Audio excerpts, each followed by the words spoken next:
चलिए इसे खोलकर समझते हैं।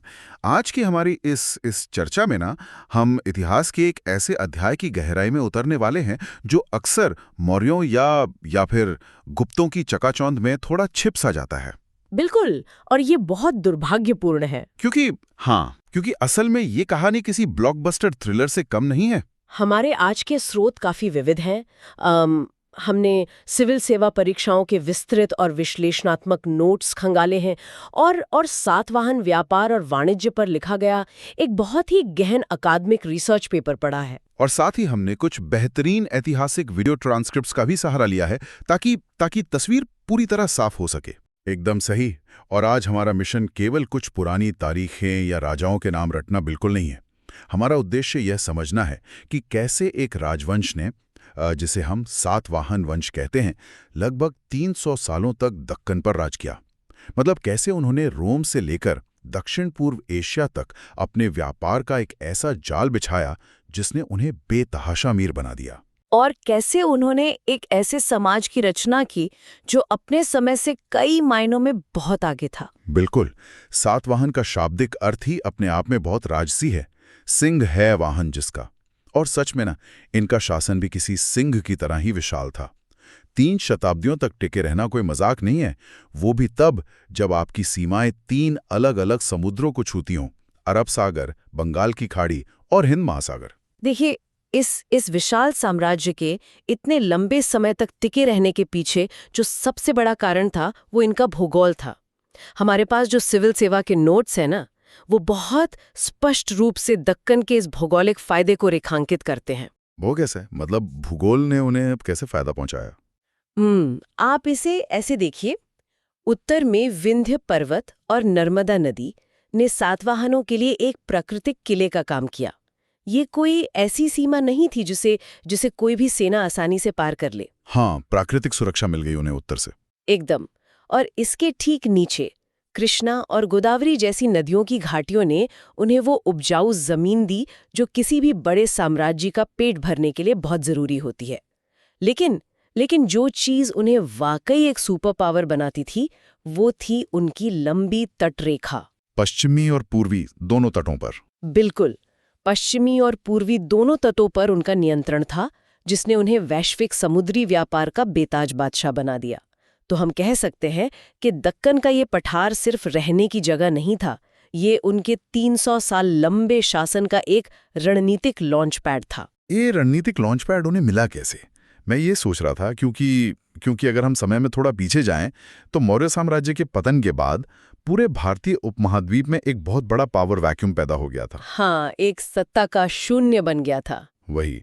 उत्तर पश्चिम से इंडो ग्रीक हावी हो रहे थे, पूर्व में कलिंग अपना स्वतंत्र राज्य बना रहा था, और इसी उथल पुथल के बीच दक्षिण में ये सातवाहन उभर कर आते हैं। दिलचस्प बात यह है कि पुराणों में इन्हें आंध्र भृत्य यानी आंध्र के सेवक कहा गया है। तो क्या ये शुरुआत में मौर्यों के अधीन कोई सामंत या नौकरशाह थे जिन्होंने बस सही मौके का फायदा उठाया? ऐतिहासिक स्रोत कुछ इसी ओर इशारा करते हैं। देखिए, मौर्यों का ढांचा जब कमजोर पड़ने लगा तो जो क्षेत्रीय क्षत्रप या प्रशासक थे उन्होंने खुद को स्वतंत्र घोषित करना शुरू कर दिया, और सातवाहनों के संस्थापक सिमुक ने ठीक यही किया। सिमुक, ये नाम बहुत महत्वपूर्ण है। हाँ, लगभग 30 ईसा पूर्व के आसपास सिमुक ने केवल अपनी स्वतंत्रता की घोषणा ही नहीं की, बल्कि उसने एक बहुत ही आक्रामक विस्तारवादी नीति अपनाई।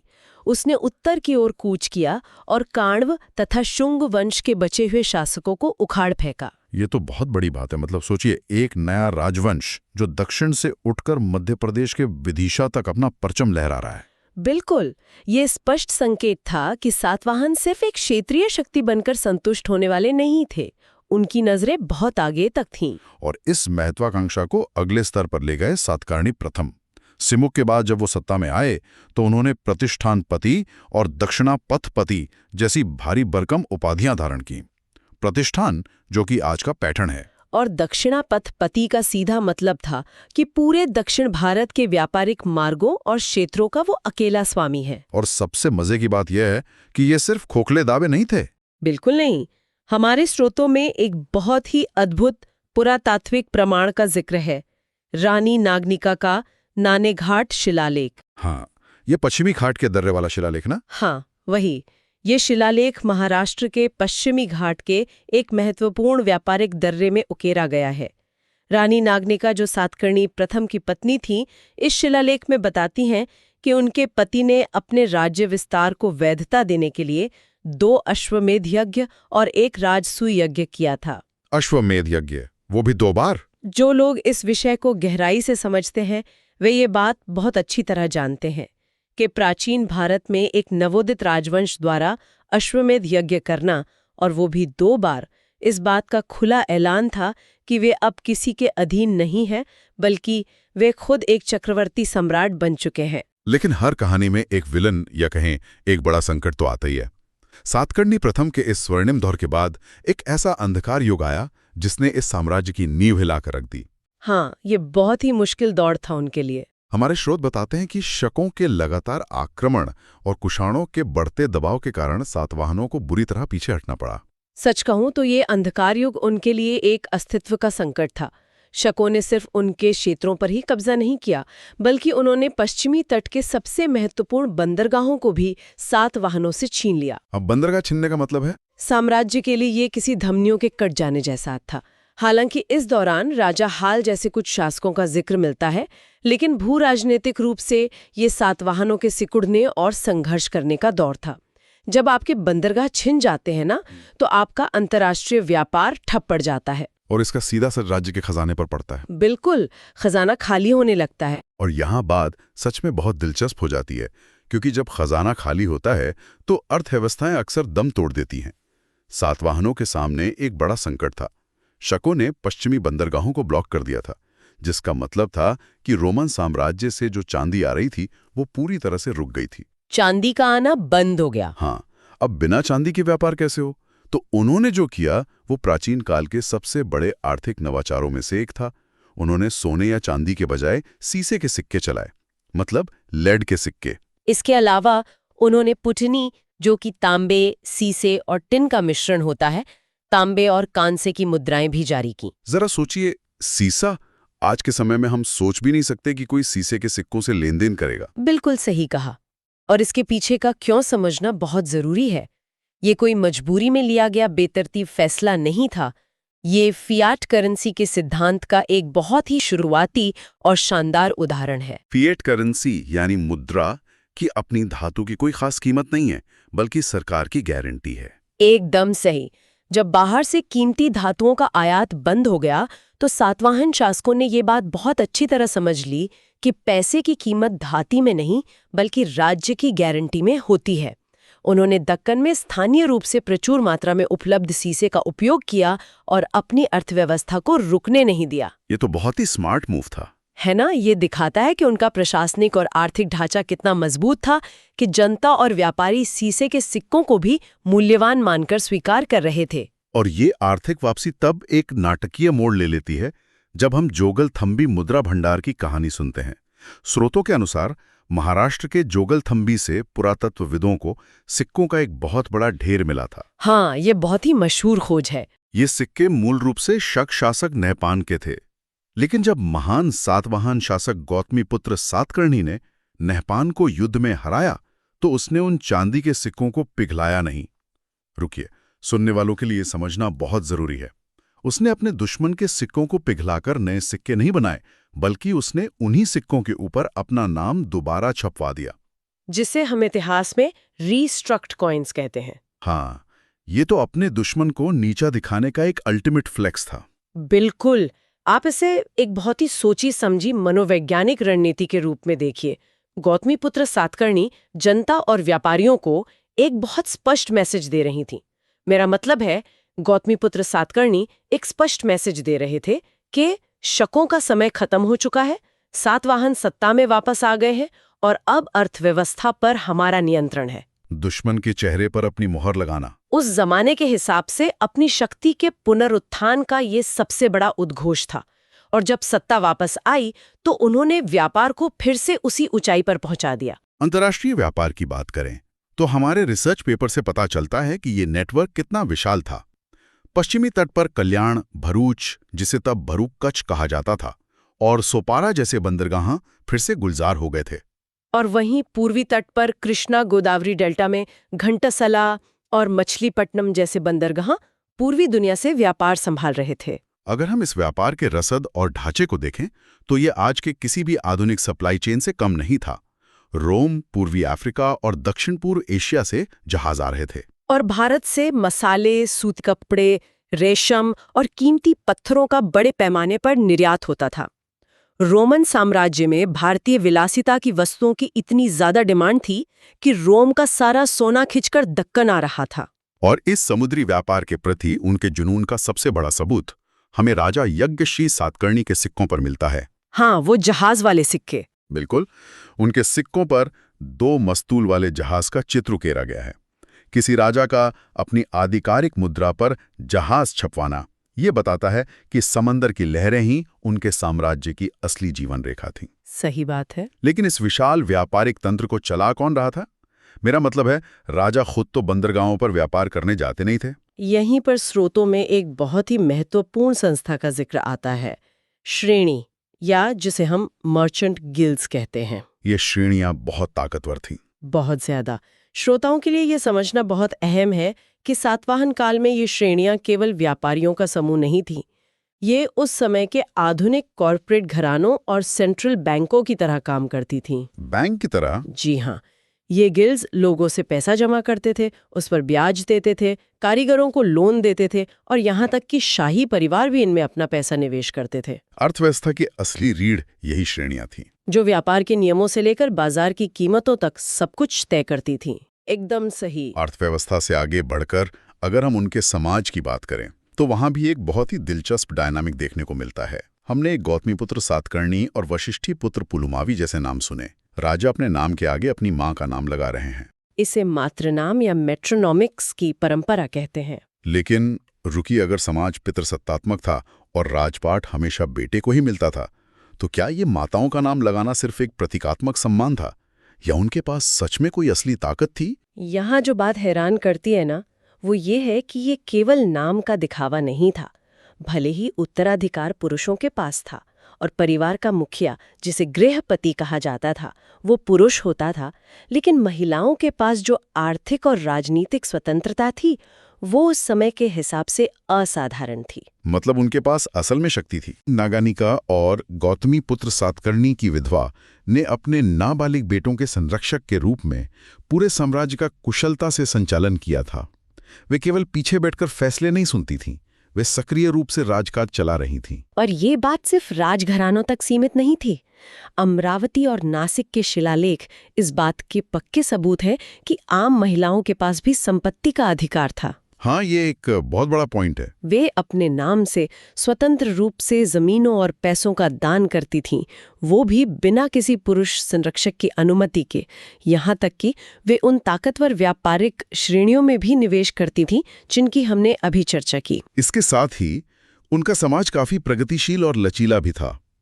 उत्तर भारत में जहां जाति व्यवस्था या वर्ण व्यवस्था, ब्राह्मण, क्षत्रिय, वैश्य, शूद्र धीरे धीरे बहुत कठोर होती जा रही थी, दक्कन में सातवाहनों के अधीन इसमें एक तरह की व्यावहारिकता थी। व्यावहारिकता मतलब जो विदेशी आक्रांता भारत आए, जैसे शक या यवन, उन्हें समाज से बहिष्कृत नहीं किया गया, बल्कि धीरे धीरे उन्हें समाज में समाहित कर लिया गया और अक्सर उन्हें क्षत्रिय का दर्जा दिया गया। ये लचीलापन तो उनके वैवाहिक संबंधों में भी दिखता है।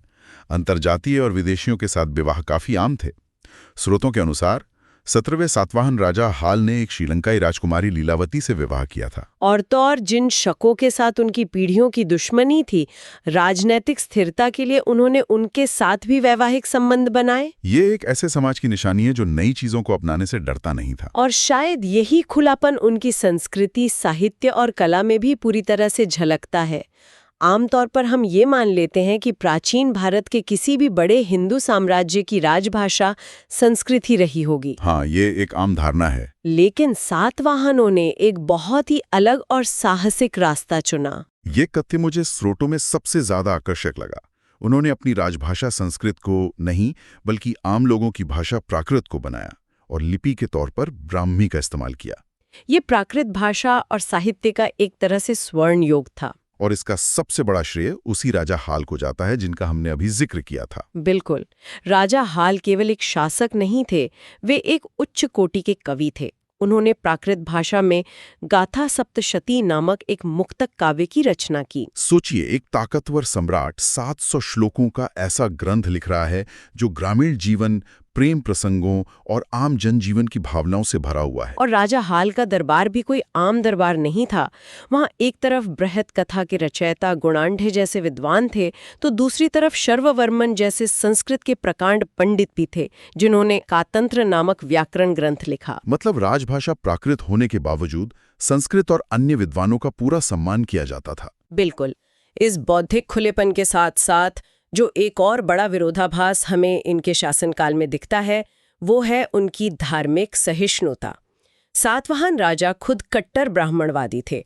वे अश्वमेध और राजसूय जैसे वैदिक यज्ञ करते थे। लेकिन अगर हम उनके द्वारा दिए गए दान के रिकॉर्ड देखें तो उन्होंने सबसे ज्यादा आर्थिक सहायता और भूमि दान बौद्ध भिक्षुओं को दिया। ये सच में एक बहुत बड़ा प्रोग्रेसिव कदम था। असल में वे इतिहास के पहले ऐसे शासक माने जाते हैं जिन्होंने ब्राह्मणों और बौद्ध भिक्षुओं को कर मुक्त भूमि दान देने की प्रथा शुरू की, जिसे हम लैंड ग्रांट्स कहते हैं। हाँ, और इसी दान का नतीजा हमें वास्तुकला में देखने को मिलता है। वास्तुकला के मोर्चे पर जो उन्होंने काम किया वो इंजीनियरिंग का चमत्कार है। आप कार्ले चैत्य का ही उदाहरण लीजिए। श्रोताओं को ये समझना होगा कि चैत्य कोई आम इमारत नहीं थी। ये पहाड़ों को काटकर बनाया गया एक विशाल प्रार्थना कक्ष था। और विहार बौद्ध भिक्षुओं दे रहने के मठ थे। सही कहा। एक पूरे के पूरे ठोस पहाड़ को काटकर एक विशाल गुफानुमा हॉल बनाना, जिसमें शानदार नक्काशी वाले खंभे हों, ये उस जमाने में अथाह धन और बेहतरीन शिल्प कौशल के बिना संभव नहीं था। नासिक के विहार और विश्व प्रसिद्ध अजंता की गुफाओं का निर्माण इसी काल में हुआ ना, खासकर गुफा 9 और 10। बिल्कुल। और अमरावती स्तूप का पुनर्निर्माण और विस्तार भी इन्हीं के संरक्षण में हुआ, जिसकी संगमरमर जैसी सफेद चट्टानों पर बुद्ध के जीवन की घटनाओं को इतनी जीवंतता से उकेरा गया है कि वो आज भी भारतीय मूर्तिकला का एक मास्टरपीस है। तो इस सब का मतलब क्या है? अगर हम इन तमाम स्रोतों को एक साथ रख के देखें तो सातवाहन राजवंश केवल 300 साल तक शासन करने वाले कुछ राजाओं की सूची नहीं है। बिल्कुल नहीं। वे कुशल प्रशासक थे जिन्होंने संकट के समय में सीसे के सिक्के चलाकर अपनी अर्थव्यवस्था को ढहने से बचाया। वे ऐसे दूरदर्शी व्यापारी थे जिन्होंने रोम और दक्षिण पूर्व एशिया के साथ व्यापार कर भारत को अमीर बनाया। वे कला और साहित्य के ऐसे संरक्षक थे जिन्होंने आम जन की भाषा को राज दरबार तक पहुंचाया। और सबसे महत्वपूर्ण बात, उन्होंने एक ऐसे सहिष्णु समाज का निर्माण किया जहां महिलाओं को संपत्ति का अधिकार था और जहां अलग अलग संस्कृतियों का स्वागत होता था। अगर हम इस पूरी चर्चा को बड़े पैमाने पर देखें तो एक बहुत ही महत्वपूर्ण और विचार उत्तेजक सवाल उठता है। कैसा सवाल? हमने आज स्रोतों में श्रेणी यानी व्यापारी गिल्ड्स के बारे में विस्तार से चर्चा की। ये श्रेणियां इतनी अमीर और ताकतवर थीं कि वे केवल अंतर्राष्ट्रीय व्यापार को ही नियंत्रित नहीं कर रही थीं, बल्कि वे कार्ले जैसे विशाल चैत्य और मठों को पहाड़ों से तराशने के लिए फंड दे रही थीं। हाँ, ये तो हमने देखा। वहां के शिलालेखों पर राजाओं के अलावा इन व्यापारियों और आम दानकर्ताओं के नाम खुदे हुए हैं। राजघराने की महिलाएं तक इन गिल्ड्स में अपना पैसा निवेश कर रही थीं।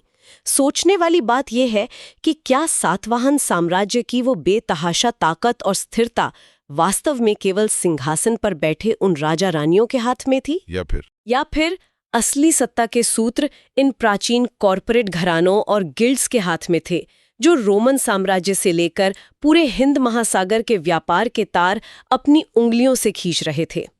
इतिहास में अक्सर देखा गया है कि असली सत्ता हमेशा वहीं निवास करती है जहां पैसा होता है। ये वाकई इतिहास को देखने का नजरिया ही पलट देता है। क्या राजाओं के मुकुट के पीछे की असली ताकत उन व्यापारियों और गिल्ड्स के मजबूत कंधों पर टिकी थी? जो भी इतिहास और अर्थशास्त्र को करीब से समझना चाहते हैं, उनके लिए ये सोचने का एक बहुत ही शानदार विषय है। इसी विचारोत्तेजक सवाल के साथ हम सातवाहन साम्राज्य के इस गहरे विश्लेषण को यही विराम देते हैं। इस विषय पर जरूर विचार